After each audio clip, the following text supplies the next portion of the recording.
Har du nogensinde set ind i hendes øjne og mærket en storm, du ikke kunne navngive, en sødme, der sløvede din agtpågivenhed? Et blik, der fik dig til at glemme klingen på dit eget sværd? Bror, dette er ikke poesi, det er design. Der findes et rige af viden, som det moderne menneske har forladt.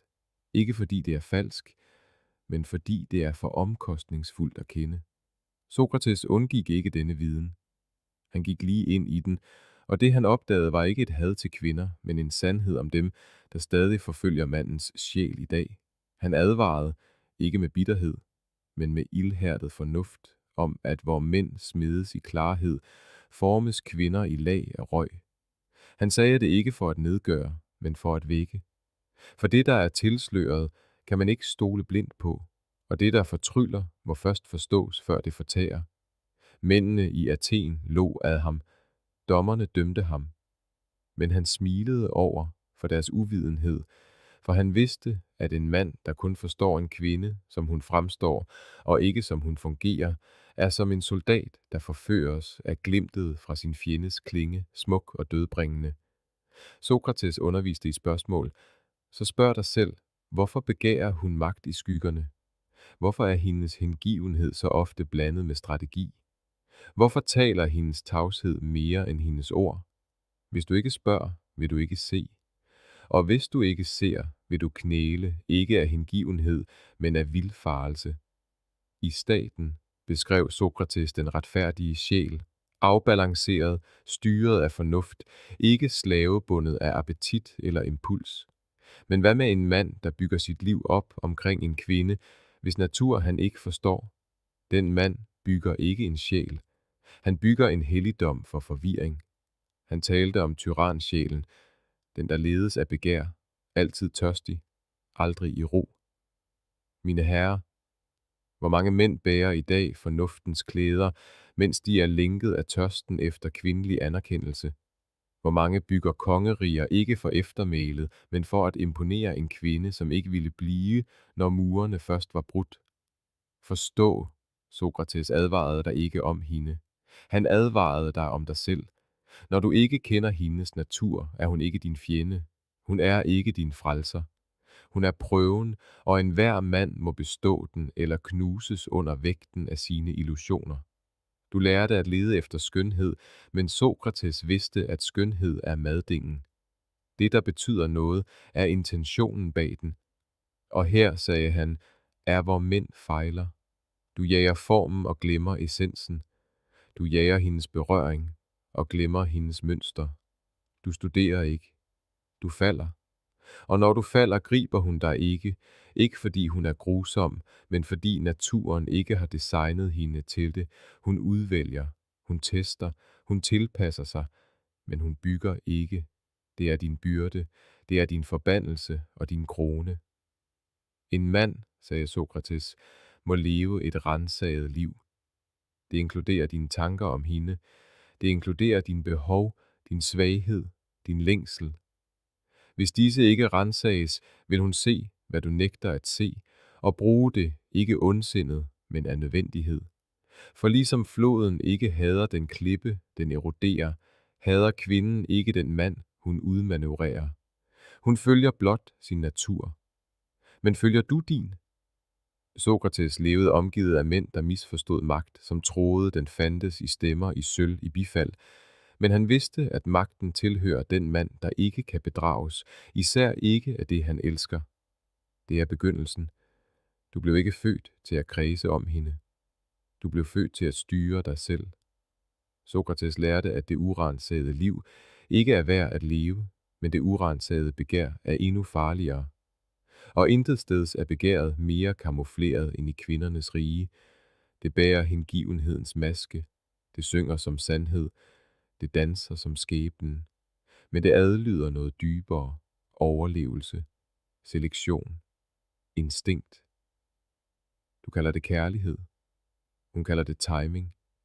I Phaedros advarer Sokrates om, at kærlighed, hvis den ikke styres af fornuften, bliver en form for vanvid. Guddommelig måske, men stadig vanvid. Han fortæller os, at sjælen, der trækkes af lyst, bliver som et vingeløst væsen, der kravler i cirkler, besat af kilden til sin appetit. Hvor mange mænd lever nu i den lykke? Hvor mange har ofret deres mission, deres værdier, deres suverænitet? For hvad? Et flygtigt blik? Et dopaminfix i en blød stemme og en varm krop? Du er ikke her for at blive fortæret af det feminine. Du er her for at forstå det. Han observerede, at mens mænd søger sandhed, søger kvinder ofte afstemning, ikke med sandhed, men med sikkerhed. Dette er ikke en fornærmelse. Det er en biologisk strategi. Det er adaptiv brillans. Men du må erkende den. Hun leder ikke efter, hvad der er retfærdigt. Hun leder efter, hvad der sikrer overlevelse. Hvad der afspejler styrke, status og stabilitet i hendes verden. Dit intellekt forfører hende ikke. Din ambition, din sikkerhed, din beherskelse af din virkelighed, det gør. Men hvis du rækker hende kronen, før du bærer din egen, vil hun aldrig knæle. Hvis du ophøjer hende over din mission, vil hun teste dig, indtil du falder. Hun er ikke grusom. Hun reagerer blot på, hvad du har afsløret, at din sjæl er til salg. Sokrates mente, at sjælen havde 3 dele: fornuft, vilje og begær. Den højeste mand lever, hvor fornuften befaler. Men når begæret, seksuelt, følelsesmæssigt, socialt leder, opløses manden. Han leder ikke længere. Han følger ikke hende, men sin sult efter hende. Du kender disse mænd. Du har set dem, mænd, der intet lys har, medmindre hun giver dem det, mænd, der knæler uden at spørge, hvilket alter de knæler for, mænd, der ville brænde deres principper for at holde hende varm, og du vil blive en af dem, hvis du ikke vågner op. Sokrates var omgivet af dem, der forvekslede støj med visdom, skønhed med dyd, charme med sandhed. Han gennemskuede det hele, og da han udfordrede det, dræbte de ham. Men hans stemme taler stadig. Ikke til mængden, ikke til tøffelheltene og psykofanterne, men til dig, manden, der tør se klart. Han så, at kvinder af natur er mere afstemt med nuet, med følelser, med sikkerhed, mens mænd er forbandet og velsignet med fremtidens byrde. Dit sind strækker sig fremad. Din sjæl længes efter et eftermæle. Dine knogler bærer vægten af en vision. Men en vision er kostbar, og det feminine tilbyder dig en smuk måde at glemme den på. At bytte den for komfort, varme og illusionen af fred. Det må du ikke. Din fred må komme fra klarhed, ikke hendes føjelighed. Hun vil teste din ramme. Hun vil teste din overbevisning. Hun vil spejle din usikkerhed tilbage til dig med alarmerende præcision. Og hvis du ikke mestrer dig selv, vil hun mestre dig. Igen, ikke med ondskab, men med udsøgt instinkt. Sokrates lærte ikke at hade verden, men at udspørge den. Ikke at frygte de kræfter, der forvirrer os, men at belyse dem. Så belys hende. Ikke med mistanke, men med forståelse. Hun er ikke dit anker. Hun er tidevandet. Forstår du forskellen? Du må blive en filosof over dine egne instinkter. Sokrates advarede mere i tavshed end i tale om, at mandens fald ikke kommer fra spydet eller staten, men fra de begær, han nægter at studere. Og intet begær hjemsøger mænd mere end længslen efter det feminine mysterium, de ikke forstår. Menneskets tragedie er ikke, at han har brug for hende. Det er, at han ikke ved, hvorfor han har brug for hende, og i den blindhed gør han hende til en gud og bebrejder hende så, når hun ikke udfører mirakler. Sandheden. Hun var aldrig ment til at fuldende dig. Hun var designet til at teste dig. I Gorgias afmonterer Sokrates ideen om, at nydelse er lig med det gode, at det, der føles rigtigt, er rigtigt. Han fjerner forestillingen om, at anerkendelse, især fra andre, især fra kvinder, er et mål for dyd, og det han afslører, er isnende for den moderne mand. Din jagt på hendes anerkendelse er ikke nobel. Det er et symptom på dit glemte formål. Du har ikke brug for hendes øjne på dig. Du har brug for, at din sjæl kan stå rank i mørket. Mænd i dag kollapser, ikke af mangel på talent, men af rådenskaben fra indre desorientering. De læser hendes stemninger bedre, end de læser deres egne værdier. De reciterer de manuskripter, hun kan lide, men glemmer de ord, de engang svor over for sig selv. Du tror, du er romantisk. Hun tror, du har mistet din kant. Og hun har ret. Hun kan ikke elske det, hun ikke respekterer, og hun respekterer ikke det, hun kan kontrollere. Sokrates formulerede ikke dette i moderne termer, men arkitekturen i hans tænkning afslører det. Han så harmoni ikke som lighed i natur, men som hver sjæl i sin retmæssige orden. En kvinde ønsker ikke at lede det. Hun ønsker at føle sig tryg under din ledelse. Men når du frasiger dig den post, når du gør hendes følelser til dit kompas, hendes anerkendelse til dit spejl, hendes hengivenhed til din præmie, ophører du med at være en mand og bliver en satellit. Hun beholder dig måske, men ikke fordi hun ønsker det, fordi det er bekvemt. Og en dag udløber bekvemmeligheden. Verden er fyldt med mænd, der troede, de kunne vinde hendes kærlighed ved at tilbede hende. Men kærlighed vindes ikke gennem tilbedelse. Den vindes gennem suverænitet. I Menon spørger Sokrates, om dyd kan læres, men endnu vigtigere, han sætter spørgsmålstegn ved, om mænd overhovedet genkender den længere. Det samme må spørges i dag. Ved du, hvad maskulin dyd er?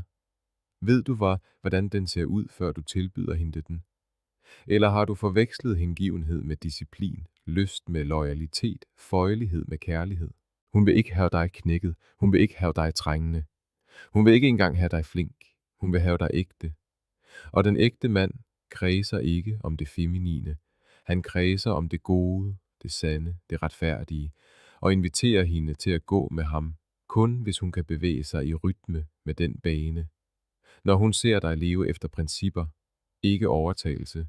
Når hun ser dig tale med tilbageholdenhed, lede med klarhed og elske uden at miste dig selv, vil hun følge. Ikke fordi du krævede det, fordi du fortjente det. Det er det paradoks, Sokrates forstod. Magt kommer ikke af at søge den. Den kommer af at være den slags mand, der ikke har brug for den fra nogen andre, især ikke fra hende. I det øjeblik, du holder op med at søge hendes gunst og begynder at søge din form, ikke formen af dit kød, men formen af din essens, bliver du urørlig. Ikke fordi du er hård, men fordi du er hel. Helhed er mandens glemte rigdom. Templerne i det gamle Athen stod ikke for komfort, men for dyd, indgraveret i sten, målt i prøvelser, visket i mænds ører af folk som Sokrates. Kend dig selv. Ikke behag hende. Ikke tjen hende. Ikke bliv det, hun begærer, men kendt. For i viden er der magt, og i magt er der fred. Men de fleste mænd i dag er ikke i fred. De er i krig. Ikke med hende, men med den løgn, de fortæller sig selv, at hendes kærlighed vil redde dem. At hendes krop vil helbrede deres restløshed. At hendes smil er en erstatning for selvstændighed. Dette er ikke kærlighed, det er beruselse. Og enhver filosof ved, at den berusede ikke kan se sandheden. Sokrates talte ofte om former, de ideelle realiteter bag vores jordiske skygger. Der er en form for kvindelighed, ligesom der er en form for mandighed. Men moderne mænd jager kun skyggen, kurverne, øjnene, løfterne givet i parfume og positur, og de glemmer at spørge, hvad tjener denne form? Hvad beskytter den? Hvad fortærer den? Hun er ikke ond, hun er effektiv, hun er ikke bedragerisk, hun er adaptiv, hun er ikke i stykker, hun er kompleks, hun er kalibreret til overlevelse. Ikke din, men hendes. Hendes instinkter er skarpere end dine fantasier. Hendes beslutninger er hurtigere end dine følelser. Og når dit blik er sløret af lyst eller længsel, ser hun, hvad du ikke gør. Din svaghed. Sokrates sagde det aldrig direkte, men det er skjult i hans dialoger. Du styres enten af fornuft eller af begær. Der er intet tredje rige. Manden, der falder for hende uden et kort, bliver ikke fri. Han farer vild, smilende måske, men druknende. Og hvad er hans skæbne? At bebrejde hende for den understrøm, han aldrig trænede til. Men en mand trænet i fornuft. En mand, der har ransaget sine instinkter, som har stirret sin tørst i øjnene, som har demaskeret illusionen, før den forførte ham. Den mand drukner ikke. Han sejler. Hun vil respektere ham, Ikke fordi han er grusom, men fordi han er klar. I Symposion taler Sokrates om Diotima, en kvinde, der lærer ham om kærlighed, ikke som nydelse, men som en stige, der stiger fra kærligheden til en krop, til kærligheden til al skønhed, til kærligheden til visdom og endelig til det guddommelige. Men de fleste mænd klatrer aldrig. De bliver på det første trin. De rådner i nydelsens afgrund og spørger aldrig, hvad den skulle pege dem hen imod. Du lytter. Du rådner ikke. Du klatrer. Hun er begyndelsen på et spørgsmål, ikke enden på din rejse. Hun er porten, ikke kongeriget. Hun er vinden, men du må være sejlet. Din styrke ligger ikke i at overmande hende. Den ligger i at vokse fra behovet for, at hun definerer dig. Lad hende være et mysterium. Lad hende være et paradoks. Lad hende være kvinde. Men du, vær mand i sokratisk forstand, afmålt, rensaget, udholdende, upåvirket af smiger, uknækket af afvisning og uforstyrret af glimmeret fra det, der foregår. Det er din vej. Det er dit kald, og det er din værdighed. Værdighed er ikke en gave. Den smedes i tavshedens hede, i afvisningens vægt, i den kolde klarhed på netter, hvor ingen ser, og ingen kommer for at redde dig. Det er der, Sokrates vil have dig til at bygge. Ikke i hendes arme, ikke i hendes anerkendelse, men i din egen urokkelige indre kerne. Manden, der er afhængig af hendes varme for at føle sig hel, har ingen egen ild. Manden, der bøjer sin vilje for at bevare hendes hengivenhed, vil til sidst knække, og hun vil ikke samle stykkerne op. Ikke af grusomhed, men af natur. For selv hun leder efter en mand, der ikke har brug for hende, som vælger hende med fuld bevidsthed om, hvad hun er og hvad hun ikke er. Hun er ikke din terapeut. Hun er ikke din frelser. Hun er ikke det spejl, du bruger til at se, om du betyder noget. Vil du have, at hun skal se dig, så stil dig der, hvor mænd sjældent står, i ensomhed, i disciplin, i mesterskab, uden behovet for overhovedet at blive set. Sokrates sagde, den korteste og sikreste vej til at leve med ære i verden er i virkeligheden at være det, vi gerne vil fremstå som. Og hvad vil enhver mand gerne fremstå som? Stærk, klog, begæret, respekteret. Men hvor mange er villige til at gøre, hvad der kræves for rent faktisk at blive det? Jeg er ikke hendes opmærksomhed. Kultiver nærvær. Jeg er ikke hendes krop. Mestre dine lyster. Jeg er ikke hendes kærlighed. Tilbyd hende din sandhed, og lad hende reagere, som hun vil. Det er, hvad Sokrates mente med det rensede liv. Ikke kun tanker, men motiver. Ikke kun filosofi, men holdning. Ikke kun at vide, hvad sjælen er, men at vide, hvad din sjæl gør, når den konfronteres med skønhed, fristelse og afvisning. For det øjeblik, hvor hun tester dig, hvor hun trækker sig, hvor hun tilbageholder, det er den hellige prøve. Det er arenaen. Det er der, de fleste mænd falder på knæ og forråder deres egen trone. Men ikke dig. Du står. Du holder. Du vælger fornuft frem for reaktion. Du forstår, at hun ikke er forhindringen. Hun er signalet. Hvis hendes hengivenhed knuser dit fokus, var svagheden allerede i dig. Hvis hendes tavshed knækker din ånd, var tavsheden altid din. Vær ikke bitter på hende for at være, hvad naturen har skabt hende som. Studer hende. Lær hende. Respekter hendes design uden at overgive dig til det. Hun er vind, husker du. Ufangelig, omskiftelig, vild. Men du har masten. Du raser ikke, når vinden skifter. Du justerer dit sejl. Det er mandighed. Ikke kontrol. Ikke erobring. Men en ubrydelig orientering. Dette er hemmeligheden, verden ikke vil fortælle dig. Dette er sandheden, dine skoler og manuskripter og bløde filosofier har begravet under en bunke bekvemme løgne. Men Sokrates, han viskede den stadig gennem hver lignelse, hvert paradoks, hvert forgiftet bæger. Vær urokkelig, for når du er urokkelig, vil hun mærke det. Ikke i frygt, men i ærefrygt, og hun vil vide, denne kan ikke flyttes. Og når hun ved, du ikke kan flyttes, vil hun gøre, hvad hendes natur kræver. Hun vil kredse, ikke af underkastelse, men af selektion. Ikke som en præmie for din holdning, men som en reaktion på din magt. For kvinder i den sandeste forstand falder ikke for mænd. De afstemmer sig med dem. De spejler styrke, ikke sympati. De følger rytme, ikke ord. De søger varme, ikke den flamme, der danser, men den, der varer ved. Sokrates ville aldrig have tikket om hendes loyalitet. Han ville simpelthen være blevet den mand, for hvem loyalitet er en naturlig reaktion, fordi han forstod energiernes hierarki, at det, der er grundfæstet, styrer det, der er flydende. Og du, mand, er ikke skabt til at jage vand med tomme hænder. Du er skabt til at bygge en kanal og lade det strømme. Verden i dag vil fortælle dig, at du skal underkaste dig hendes følelser, at du skal berolige, behage, tilpasse dig. Og ved at gøre det, fortæller den dig, at du skal forråde den ene lov, der er skrevet ind i dine knogler. Bøj dig ikke, medmindre det at bøje sig er din vilje. For når du først begynder at folde dig for at vinde hendes gunst, vil du folde dig igen og igen og igen, indtil du ikke længere er en mand, men et minde. Der er ingen ligevægt, hvor selvforræderi er kærlighedens valuta. Der er ingen intimitet uden integritet.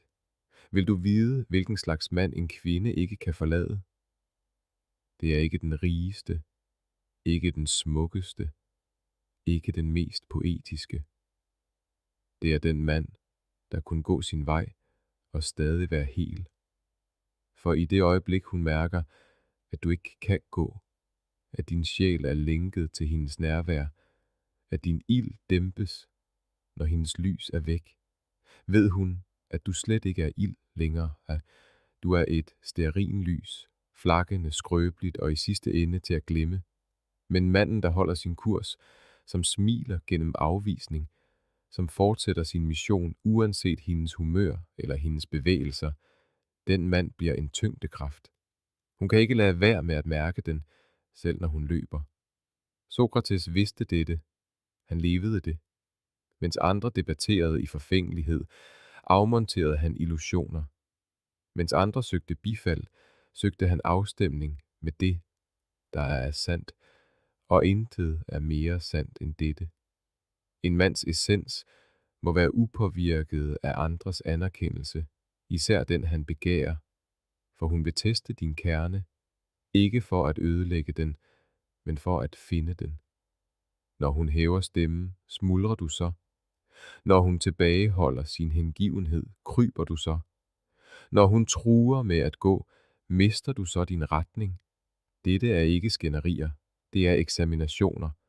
Og hver gang du fejler, mister hun troen. Ikke fordi du er uværdig, men fordi du har vist hende, at dit rige er bygget på sand. Hun kan ikke stole på en mand, der har mere brug for hende, end han har for sig selv. Du tror, smerten er en straf, men smerten er en invitation. En invitation til at rejse dig, til at forfine dig selv, til at blive den slags mand, der kan elske uden at miste, som kan lede uden at dominere, som kan føle uden at falde fra hinanden.